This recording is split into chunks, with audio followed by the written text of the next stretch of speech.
입니다. 자, 여러 가지 시장 상황 먼저 분석을 해볼 텐데요. 우리투자증권 머그클럽의 홍성배 연구원 모셨습니다. 안녕하세요. 네, 안녕하세요. 네, 주변 변수들 역시 분석을 해봐야 될 텐데요. 첫 번째 키워드 화면으로 만나보겠습니다. 스페인입니다. 스페인에서 별다른 이야기가 들려오지 않는 것 같아요. 구제금융 논의가 계속해서 지연되는 듯한 양상인데요. 어떻게 봐야 되겠습니까? 네. 우선 스페인이 지난주까지만 해도 시장은 스페인이 구제금융을 신청하는 것으로 이렇게 보고 있었습니다. 실질적으로 보면은 마켓워치하고 월스트리트 저널 보도에 독일 국회의원과 이제 스페인 관료의 말을 언급하면서 크레딧 라인을 신청한다는 보도가 나왔었죠. 그러면서 스페인 구제금융에 대한 어떤 긍정론이 시장에 확산되는 그런 분위기였습니다. 근데 여기에 대해서 라우이 총리가 루머라면서 즉각 부인했지만 시장은 지난주에는 믿지 않았었죠. 저 또한 이를 믿지 않았던 사람 중에 한 명이었습니다. 아마도 곧 구제금융을 신청하지 않을까라고 생각을 했는데 시장은 예상과는 다르게 구제금융이 지연되고 있는 그런 양상입니다. 그리고 S&P의 2단계 신용등급 강등과 EU 정상회담의 어떤 그런 거기서 대한 부재에도 불구하고 스페인 10년물 국채금리가 지난 여전히 하향 안정세를 나타나고 있다라는 점, 그리고 또 그래서 국채금리가 올라가지 않는다라고 하면 스페인의 어떤 그전까지는 스페인이 구제금융을 신청하지 않을 것으로 예상을 하고 있고요. 따라서 스페인의 구제금융은 스페인 국채금리 가파른 상승세 이전까지는 아마도 지연되지 않을까 그렇게 보고 있습니다. 네, 그렇죠. 기존의 유로존에서 전면적인 구제금융을 신청했던 이탈리아라든지 아일랜드의 10년 만기 국채금리가 한 7% 가까이 7%를 전후해서 상승했을 때 이 구제금융이 이루어졌다는 것을 감안을 한다면은 스페인의 이 10년 만기 국채금리도 우리가 눈여겨봐야 한다라고 말씀해 주셨습니다. 두 번째 키워드 이어서 알아봅니다. 두 번째는 재정 절벽입니다. 미국의 이슈인데요. 특히나 11월 초에 미국에서는 대선이 예정이 되어 있습니다. 이에 따라서 재정 절벽에 대한 이야기도 최근에 더욱더 많이 나오고 있는 것 같은데요. 정말 재정 절벽이 현실화가 된다면 어느 정도의 타격을 미치는 건가요? 그거는 굉장한 타격을 미치게 되겠죠. 네.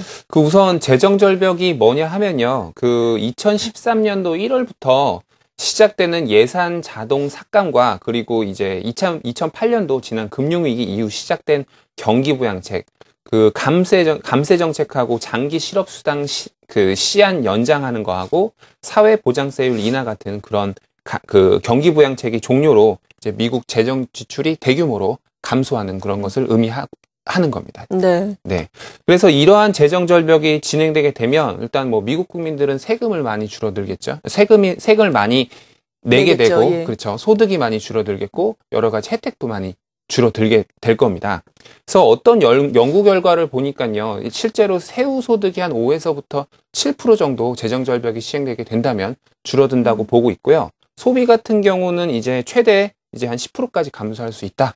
그런 가능성이 있다라고 이렇게 얘기를 하고 있더라고요. 네. 이것 또한 어떤 그런 연구 결과, 어떤 가설에 지나지 않지만 그래도 여기서 중요한 시사점이 무엇일까라고 생각을 해보면 재정 절벽이 미국 경제에 미치는 영향이 대단히 크다.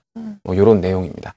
그래서 아마도 빠르면 11월 대선 시작 전후로 늦으면 올해 연말까지 의회 타협을 통해 재정 절벽 시한이 연장될 것으로 그렇게 바라보고 있습니다. 네. 허나 이러한 어떤 재정 절벽 합의안 도출이라는 어떤 그런 커다란 변수 앞에서 투자자들은 좀 공격적인 매매를 조금 하기 어려운 그런 상황이 아닐까 그렇게 보고 있습니다. 네. 아무도 모르는 거니까요. 그렇죠. 네. 불확실성인 거죠. 아주 네. 큰 불확실성, 재정 절벽 문제에 대해서 말씀해 주셨고요. 계속해서 나머지 키워드 알아봅니다. 네, 세 번째로 준비하신 키워드는 경기입니다. 정말 앞서 말씀을 해주신 것처럼 재정 절벽이 현실화가 된다면은 경기는 급격하게 더욱더 둔화될 것인데요. 일단 지금도 어제 중국에서 발표된 경제지표 전달보다는 호전됐지만 전반적으로 경기에 대한 신뢰를 회복할 만한 수준은 아닌 것 같거든요. 네. 지금의 경기 어떻게 봐야 될까요?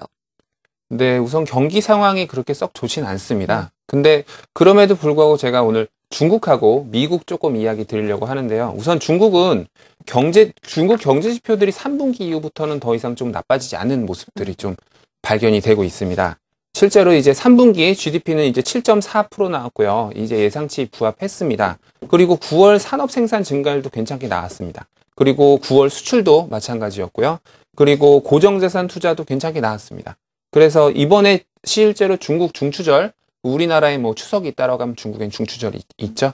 그 중추절 소비도 나쁘지 않았습니다. 그래서 4분기는 아마도 조금 이거보다 조금 더 나아지지 않을까 그렇게 예상을 하고 있습니다.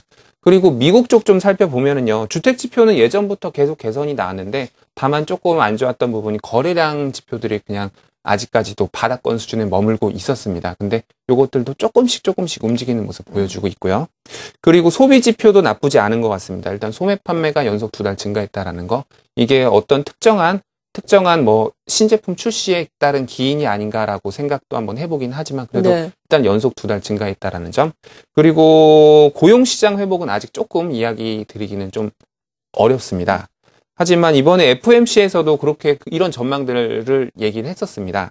고용시장은 좀 아직까지는 회복 단계는, 그러니까 회복 속도는 좀 아직 얘기하기는 좀 어렵다. 뭐 이런 식으로 얘기했으니까요.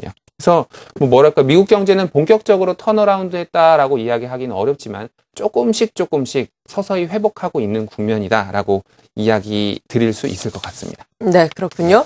미국과 중국의 경기를 중점적으로 또 알아봤고요. 마지막 키워드 화면으로 역시 만나보시겠습니다. 마지막 키워드는 중소형주입니다. 코스피 약세 속에 코스닥 시장의 강세 흐름이 계속해서 이어지고 있는 상황인데요. 중소형주 어떤 전략이 필요하다고 보십니까? 네. 우선 중소형주 전략 이야기 드리기 전에 아까 방금 전에 이야기 드렸던 내용 조금 정리를 한번 해보겠습니다. 일단 미국 대선과 재정절벽 이슈가 현재까지 남아있는 상황이다라고 이야기를 드렸고요. 그리고 두 번째로는 경기가 조금씩 나아지는 모습을 보이긴 하지만 아직까지 회복 단계다라고 이야기 드리긴 조금 이른 시점이다. 그리고 세 번째로는 스페인 구제금융 불확실성이 남아있는 그런 상황에서 투자자들은 공격적인 매매를 하기 조금 어려운 상황이다라고 이야기를 드릴 수 있을 것 같습니다. 이 말은 무엇이냐라고 물으신다면 공격적인 매도도 공격적인 매수도 하기 좀 어렵지 않을까라고 보고 있고요. 따라서 이제 박스권 횡보 장세 이어질 것으로 보고 있습니다. 너무나 많이 빠지면 다시 반등하는 모습, 또 다시 오르게 되면 다시 또 그 지수가 저항을 받는 모습을 보여주지 않을까라고 생각을 하고 있고요. 이러한 상황에서는 그런 뭐랄까, 대형주보다는 오히려 좀 중소형주에 관심을 갖고 지켜보는 전략이 유효할 것 같다라고 이야기 드리고 싶고요. 그 중소형주 중에서도 뭐 이런 업종들이 있잖아요. 뭐 음식료, 호텔, 여행 호텔, 그리고 뭐 화장품, 헬스케어, 그리고 또 IT 부품들 보면은 뭐 FPCB라든지 카메라 모듈이라든지 아니면은 중대형 터치스크린, 뭐 그런 것들. 그리고 뭐 마지막으로 뭐 모바일 게임 같은 그런 중소형 업종들이 이제 돌아가면서 계속 관심을 받을 수 있다라고 그렇게 의견 드리고 싶습니다. 네, 오늘 이 시간 이렇게 시장의 주요 변수와 이에 따른 투자 전략까지 세워봤습니다. 우리투자증권 머그클럽의 홍성배 연구원이었습니다. 고맙습니다.